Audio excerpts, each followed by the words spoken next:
Olá pessoal, hoje nós vamos falar sobre o capítulo 5 do livro As Quatro Mais Uma Condições da Análise. Esse é o último capítulo desse livro, mas antes da gente começar a falar um pouco sobre esse capítulo, fazer o resumo do capítulo, eu gostaria de agradecer a todos os inscritos do meu canal e pedir para quem puder, quem quiser, compartilhar algum vídeo do canal, né, de modo a proporcionar que eu consiga atingir, né, no caso, eu tenho uma meta de atingir 1.000 inscritos agora, né, para o canal, e por enquanto só temos 423, né, embora seja bastante grata por todos os que se inscreveram no meu canal, eu quero atingir a meta de 1.000 inscritos, né? E se aí vocês puderem, quem quiser compartilhar ou indicar, sugerir a alguém que se interessa pelos assuntos que a gente trata aqui nesse canal, então eu agradeço bastante, já agradeço desde já. Então vamos começar, né? No capítulo 5 desse livro, As Quatro Mais Uma Condições da Análise, que nele denominou o ato psicanalítico e o fim da análise. E aí ele começa fazendo uma citação do texto de Freud, Análise Terminável e Interminável. E aí eu grifei, eu sublinhei, eu achei que seria importante trazer só uma partezinha dessa citação. A citação é bem maior, mas aí eu trouxe só a citação seguinte, ó. Mas onde e como pode o pobre infeliz adquirir as qualificações ideais de que necessitará sua profissão, né, a profissão de analista? A resposta é na própria análise, com a qual começa sua preparação para a futura atividade, né? Então, ele fala sobre, ele mostra, né? Então, durante toda a vida profissional de Freud, assim, depois que ele fundou a psicanálise, né? Ele quis mostrar o que era e o que não era psicanálise. Ele quis deixar bem claro, né, quais eram as pedras angulares da psicanálise e como alguém pode se tornar um psicanalista, porque na verdade a psicanálise ela começou a ser estudada foi criada por um médico, né, que era Freud, um neurologista na época. E muitos médicos começaram a se aproximar muito de Freud e a professar a psicanálise como profissão deles, né? E aí eles tentaram, de alguma maneira, começou-se a acreditar que a psicanálise era para ser praticada por médicos, né? E Freud fez questão de dizer, ele escreveu um texto chamado A Questão da Análise Leiga, ele fez questão de dizer que não. A psicanálise, ela não é uma disciplina, ela não é uma especialização da medicina e também não é da psicologia, né? A psicanálise, ela é um outro ramo do conhecimento, né? E exigem qualificações diversas, que não a de um médico ou de um psicólogo. E aí, por isso que ele tenta mostrar que a base mesmo da psicanálise não é você entrar numa escola, estudar, não é a teoria, né? É você passar pela própria análise. E aí, Kinney diz que para Freud, toda análise, Kinney vai mostrar aqui o que é uma análise, tanto para Freud quanto para Lacan. E aí ele vai dizer que Freud, na perspectiva freudiana, toda análise ela é terapêutica, né? Freud vai dizer num texto que a cura ela vem a posteriori, né? Por aí nós sabemos que os efeitos de uma análise é justamente talvez inicialmente mudar, né, a roupagem do sintoma, né? Porque existe a constituição da neurose de transferência e ela vai aparecer, vai mudar, né, se reconfigurar durante a análise. Porém, existe sim um ganho no que se refere à melhoria do sintoma, né? E aí o próprio Freud fala que existem umas questões relacionadas à sugestão também, né? Às vezes, nem sempre numa análise a gente faz psicanálise, às vezes a gente termina usando, né? Claro que não pode ser com frequência, né? Mas eu acredito que a sugestão às vezes acontece, né? E aí o paciente realmente ele tem a melhora do sintoma. Então, para Freud, toda análise é terapêutica, né? Então, tanto para aquele que quer se curar, como para aquele que quer ser um analista. E para Lacan, toda análise é didática, né? Na verdade, se pensarmos que uma análise, quando ela é levada a seu termo, né, ao seu término, então ela vai produzir, para Lacan, ela sempre produz um analista, né? O desejo de analista. E aí, quando Lacan diz que toda análise é didática, ele está fazendo uma espécie de crítica, né, à IPA, com aquela ideia de que para você se tornar um analista, você teria que fazer uma análise com um analista de data da escola, né? E aí ele fala que o ato psicanalítico per si é aquele que indica a passagem de analisante para analista, né? Por isso o nome do capítulo é o ato psicanalítico e o fim da análise, porque o ato psicanalítico e o fim da análise, de alguma maneira, eles coincidem. Então, esse ato psicanalítico mostra justamente, indica que a passagem do sujeito de analisante para analista. E para que você consiga perceber que esse sujeito ele já tem esse desejo de analista, né? Existem alguns critérios, né, que ele vai colocar aqui. Então, Quinet, ele propõe neste capítulo que o modo de um analisante sair da análise determinará seu modo de agir enquanto analista, sendo necessário, portanto, articular a doutrina do final de análise com a do ato psicanalítico. Por isso que aqui ele faz essa articulação entre o final da análise e esse ato psicanalítico, né? Ainda nesta página 96, Quinet faz citação de um seminário de Lacan, que é o Ato Psicanalítico, que é um seminário de 1967. E menciona que, neste seminário, Lacan fornece a estrutura do ato psicanalítico no estilo pré-socrático, ou seja, o analista só se autoriza por si mesmo. É essa a estrutura do ato analítico no final da análise, que se opõe ao final de análise pela identificação com o psicanalista. Então, aqui, Quinet está fazendo uma crítica, novamente, à ideia, muitas vezes, que estava em voga naquela época, de que você conseguia perceber que o analisante, ele já tinha essa passagem, né, de analisante para analista, na medida em que ele ia se identificando, né, com o seu analista. Ou seja, ele começava a usar, digamos assim, o modus operandi do analista, né? Então, existia essa ideia de que o analisante ele ia ficar parecido com o analista. E Lacan quis mostrar que não é bem por aí, não é isso, né? Que essa questão da passagem para analista é justamente quando o analisante ele se percebe autorizado, né?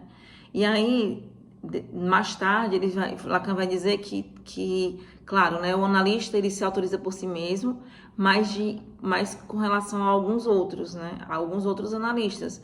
Então, você não tem como ser analista sozinho, você não tem como se tornar um psicanalista só estudando em casa, né? Você tem que participar de cartéis, né?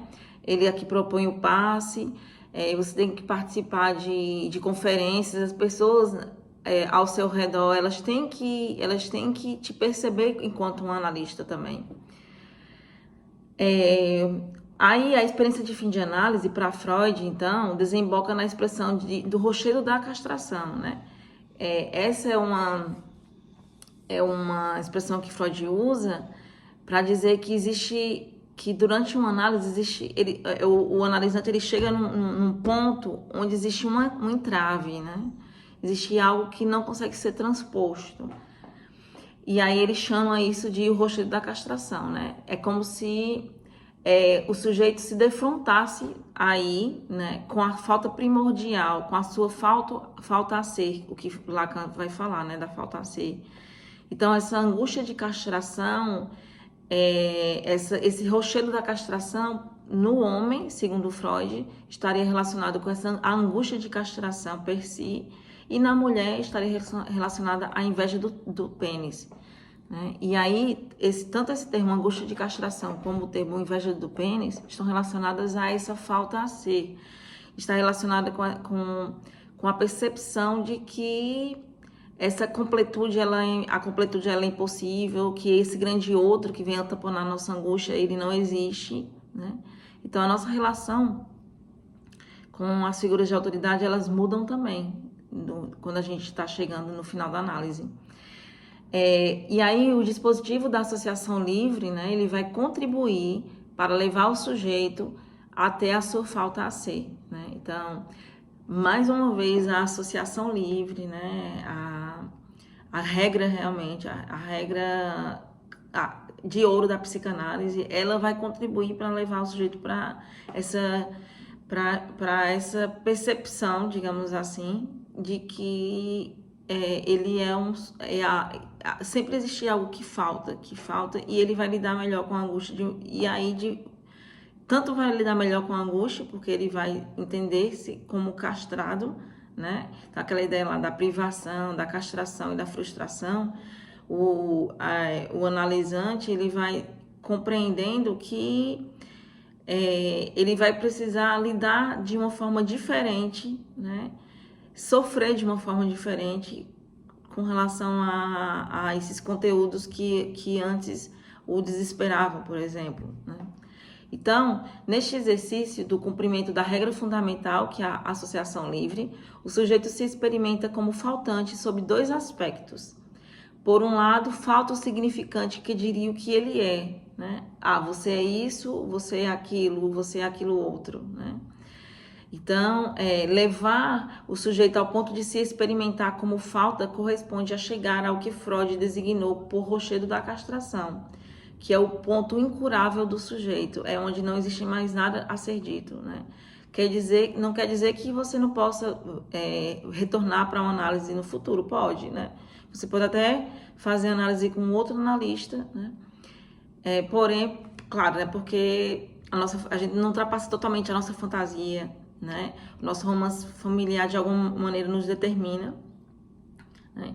Mas isso não implica dizer que a gente tem que ficar numa análise por 30 anos consecutivos, né? A gente vai dando essas pausas, né? Quando não existe mais nada para ser dito naquele momento. Então, para Lacan, trata-se menos de um impasse do que de um ponto de chegada do processo, né? Então, enquanto para Freud, né, seria um impasse, né, você chegar num ponto onde não existe mais como você o transpor, existe esse rochedo, essa muralha, né, da falta a ser. Para Lacan é justamente um ponto de chegada no processo, né? O sujeito ele não se cura de sua divisão subjetiva, isso é impossível. Então, a vertente da análise, que implica a decifração do inconsciente e o sujeito como efeito do significante, isso é interminável. Jamais se poderá saber tudo devido ao recalque primário, né? Não tem como a gente saber tudo o que aconteceu na nossa vida, porque existe esse recalque primário que está sempre fazendo a sua função, né? O seu papel. Só a partir do ponto da estrutura fora do significante, onde se denota o ser do sujeito, é que um final de análise é possível. É a partir do objeto a que se situa a vertente terminável da análise, que é justamente a partir do objeto A, e não a partir do inconsciente estruturado como uma linguagem, né? Ao preparar o novo analista, o final de análise traz em si esse passe, que aí não é mais um impasse, é um passe, cujo momento Lacan propôs apreender através de um dispositivo institucional particular, de mesmo nome, fora da transferência. E aí Quinet vai fazer menção nesse capítulo sobre o que é o passe e o que é que ele significa para um analista, né? E aqui o passe, é legal que a gente fale que Lacan ele menciona a importância do passe e do cartel, né, para a constituição de um analista.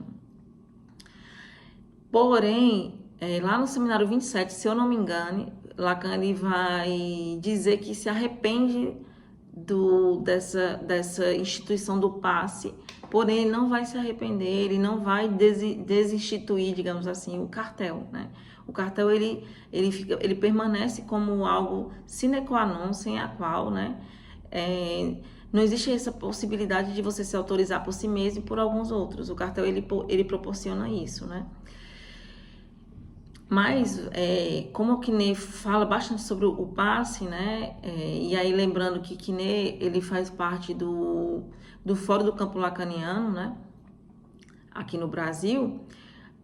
E aí o Fórum, ele acredita no papel do passe e ele faz esse processo de passe, né? Dos analistas na escola, então por isso que ele foca bastante nessa questão do passe, e a gente vai falar um pouquinho sobre isso. E aí o passe, segundo o Quiné, né, que ele fala aqui, que na verdade realmente não é obrigatório, porque o próprio Lacan, ele depois falou que se arrependia da instituição do passe, né? Então, o passe sem ser obrigatório é o dispositivo que permite a verificação de que o analista só se autoriza por intermédio do analisante que ele foi e pelo passo dado ao decidir colocar-se no mesmo lugar de analista para um outro sujeito. Aqueles que dão seu testemunho desse momento do passe, verificado e autentificado por um júri, recebem o título de AE, que é o analista da escola.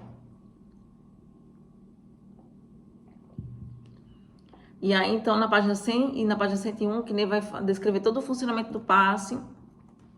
E aí eu peguei aqui uma parte que eu achei que fosse interessante para a gente conversar, né? Falar um pouco. Então, uma dupla comissão do passe, constituída por 2 cartéis do passe, que tem a função de receber o depoimento dos passadores, deliberará e nomeará ou não o passante com o título de AE, que é o analista da escola. Eles se renovam de 2 em 2 anos, segundo o princípio da permutação, assim como no cartel também, né? De 2 em 2 anos. O cartel tem a duração de 2 anos. Sendo cada cartel composto por 5 pessoas, 4 mais 1, das quais 3 analistas, entre eles pelo menos um é analista da escola e 2 que são passadores.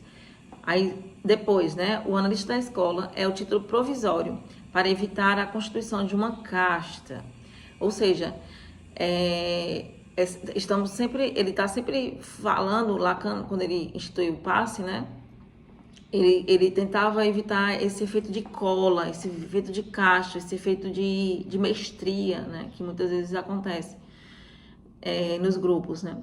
Então, o título de AE é provisório e tem a duração de 3 anos, durante os quais ele testemunha dos problemas cruciais dos pontos vivos em que se encontram para a psicanálise, né?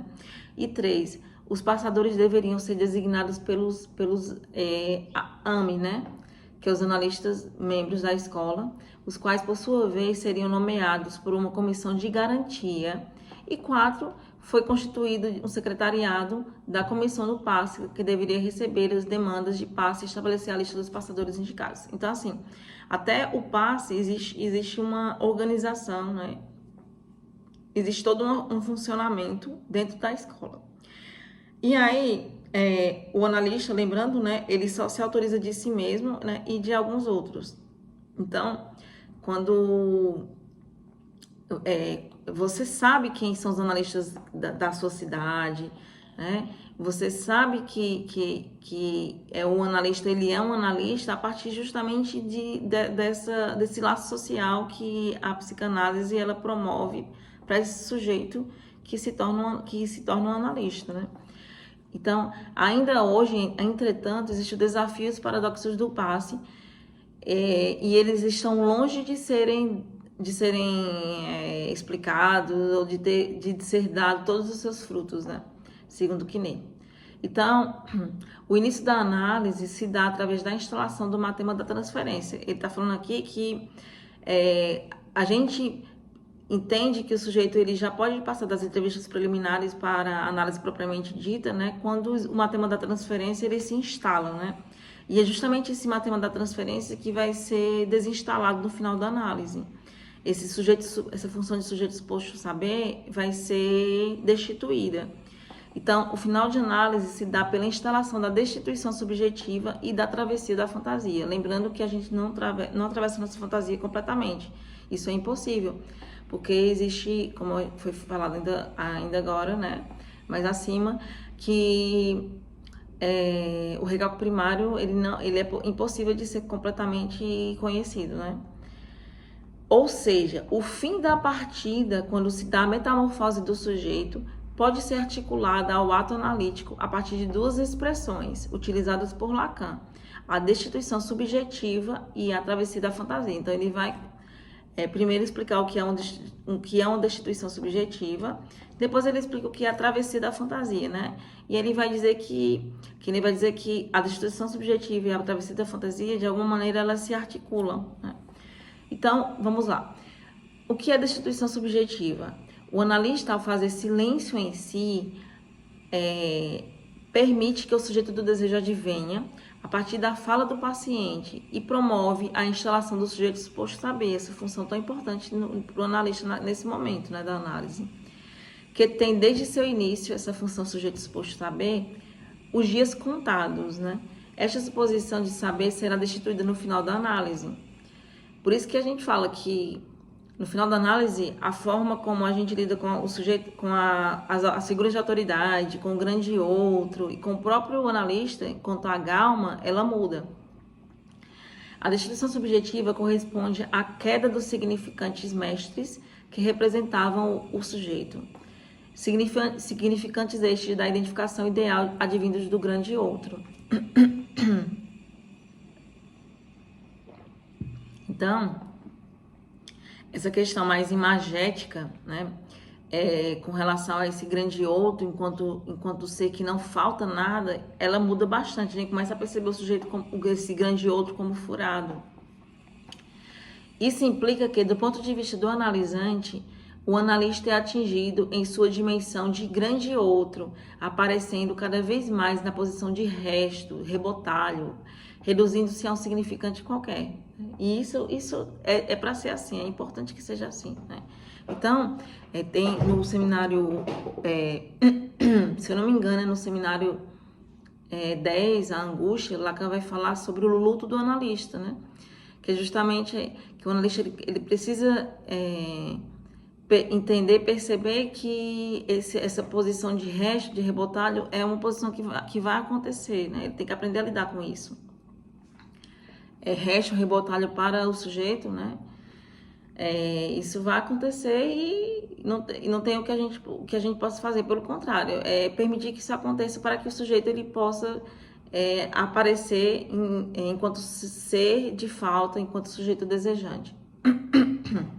Isso implica que, do ponto de vista do analisante, o analista é atingido em sua dimensão de grande outro, aparecendo cada vez mais na posição de resto, né? Que eu já tinha lido. Isso está na página 103. E na página 103 ainda, ele fala: é esse final de análise quando o analisante sabe ser um rebotalho, né, que é a condição para que ele, quando for analista, conduzindo a análise de outros sujeitos, possa também ser largado no final como o dejeto da experiência. Então, a gente tem que aprender a lidar com isso, né? De entender que nós seremos largados também como dejetos da experiência, isso faz parte do processo, né? Assim como a gente passa por isso, os nossos analisantes também vão passar. E aí ele vai explicar o que é a travessia da fantasia, né? Que aí ele vai dizer que é equivalente à destituição subjetiva, uma vez que o sujeito percorre os dois polos da fórmula da fantasia, né? Então, tanto o polo do sujeito quanto o polo do objeto, né? Do objeto resto, o objeto pequeno a. A travessia da fantasia, então, corresponde à destituição subjetiva, pois significa essencialmente ir para além dela, para que o sujeito se reconheça num sou conectado ao objeto que subverte o sujeito. Então, o objeto A é aquele que modifica a maneira do sujeito lidar com o mundo, com si mesmo, né? É o objeto que cai também no final da análise. A análise, ao levar o sujeito a atravessar a fantasia, promove um abalo e uma modificação nas relações do sujeito com a realidade. Isso é fato. Levando a uma zona de incerteza, pois ele é largado pela âncora da fantasia, né? Essa âncora imagética, liberado das amarras das identificações que mapeavam sua realidade através do grande outro, E nesse momento nada pode escamotear a sua castração, né? Então, por isso que a análise ela nos faz experimentar bastante angústia. E não é fácil você passar por uma experiência de análise, né? Não é fácil você chegar ao término da análise, ao término de uma análise, porque é uma experiência de bastante angústia. O que está em jogo na travessia da fantasia no final da análise, então, é a perda do ser de toda a sua substância de objeto. O fim da análise deve permitir ao sujeito renunciar ao que ele dava a impressão em sua fantasia de lhe oferecer esse complemento de ser. Tanto a destituição subjetiva quanto a travessia da fantasia, nesse sentido, criam a condição para o ato analítico. E o ato vem no lugar de um dizer pelo qual ele muda o sujeito. É isso que é interessante, é isso que é bonito numa análise. Esse sujeito caracterizado pelo pensamento, que é o sujeito do inconsciente, e cuja associação livre o desvela como falta a ser, está ausente do ato psicanalítico. O sujeito que pensa não age. O ato está do lado do ser e é correlato a um não penso, que completamos com o cogito lacaniano por um não penso, logo sou. Não existe, então, dessa forma, portanto, subjetivação do ato, a não ser a posteriori, né? Só depois do ato o analista poderá interrogar sobre o que o fez agir e dar a razão desse ato em uma construção. Então, por isso que não tem como a gente explicar a psicanálise em intenção na psicanálise em extensão, né? Não tem como a gente dar aula do que é ser um analista, né? A gente só consegue, e tem a ver com o que Freud fala com a citação que ele pinça lá de Freud, né? De que é o único meio que tem de um sujeito se tornar um analista é ele próprio ter sido analisado, né? Porque existem questões na transferência que você não consegue compartilhar, você não consegue contar para os outros, né?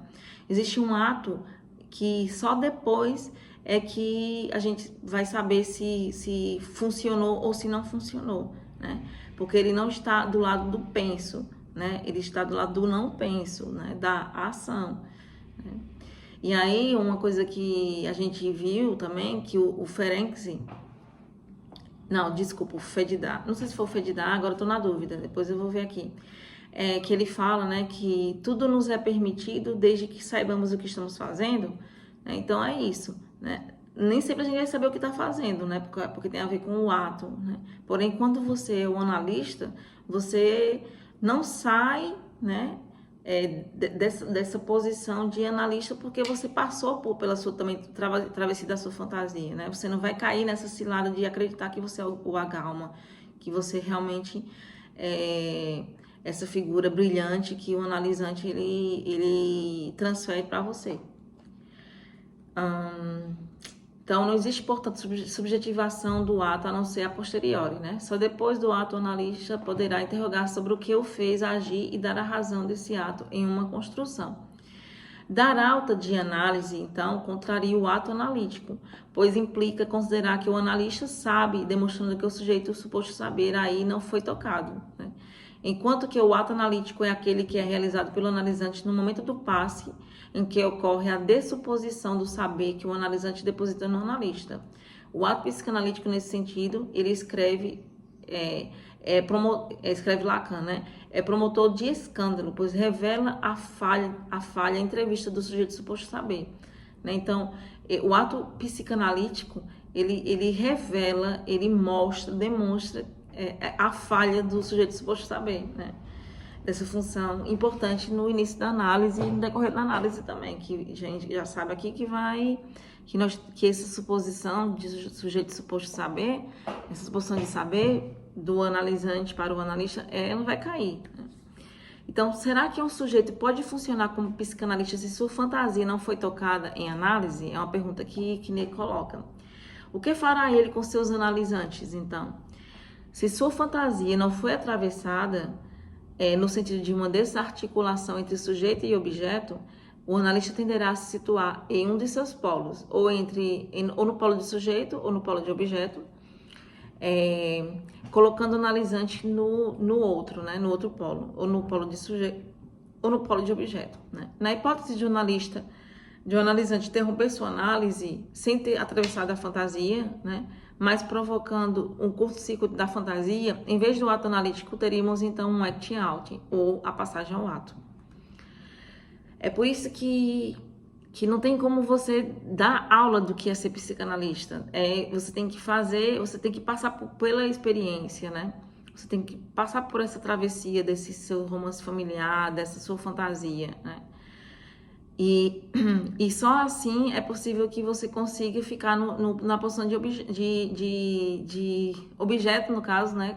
Na posição de analista, mas entendendo que você não é o objeto a galma, o objeto brilhante, o objeto causa do desejo do paciente, né? Não é. Antes da análise, o recalque determina o horror de saber, né? Então, é muito comum entender, perceber e ouvir mesmo, né, de uma forma não direta, que o analisante, né, ele não quer saber sobre o seu desejo, ele não quer saber do que se trata o seu sintoma. A instauração do sujeito suposto saber na entrada da análise promove a transformação desse horror em saber sobre seu sintoma em amor que se dirige ao saber, ou seja, a transferência à figura do analista, né? Então, existe tanto um aspecto de saber relacionado a essa transferência, mas também existe um aspecto de afetividade também. No final da análise, com a queda do sujeito suposto saber, o parceiro se desvanece por não ser mais do que saber vão de um ser que se furta, ocorrendo então a dissipação desse amor, pois o analista perdeu o agalma, né? Ele perdeu essa função de objeto brilhante para o analisante. Então, desejo de analista, enquanto é o mesmo que o desejo de saber, né? Então, no final, nesse ato psicanalítico de passar de posição de analisante para analista, esse desejo de analista, ele está relacionado justamente com esse desejo de saber, né? Enquanto o desejo de obter a diferença absoluta, enquanto o desejo de levar o sujeito a se confrontar também com o significante mestre a qual está assujeitado, né? Para que assim ele possa, aos poucos, mudar a economia de gozo, né? Que ele possa gozar de outra forma e que ele possa não sofrer menos, digamos assim, com esses significantes que de alguma maneira o determinam, né? Então, duas perguntas importantes que ele coloca aqui no final desse capítulo são: o que faz um sujeito, ao ter se experimentado como objeto e se separado de seu gozo, querer bancar esse objeto para um outro sujeito, enquanto analisante, né? Que quando um analista ele chega, um analisante chega a seu termo, ao final de uma análise, a tendência é que ele vá querer também bancar esse objeto para um outro sujeito, para que ele também consiga sair desse assujeitamento, né? E o que faz um sujeito, após ter percebido a futilidade da suposição de saber atribuída ao grande outro, restituir o sujeito suposto saber no lugar de analista para um outro sujeito, né? Então, são duas perguntas que a gente só consegue ir respondendo na medida em que nossa análise vai avançando.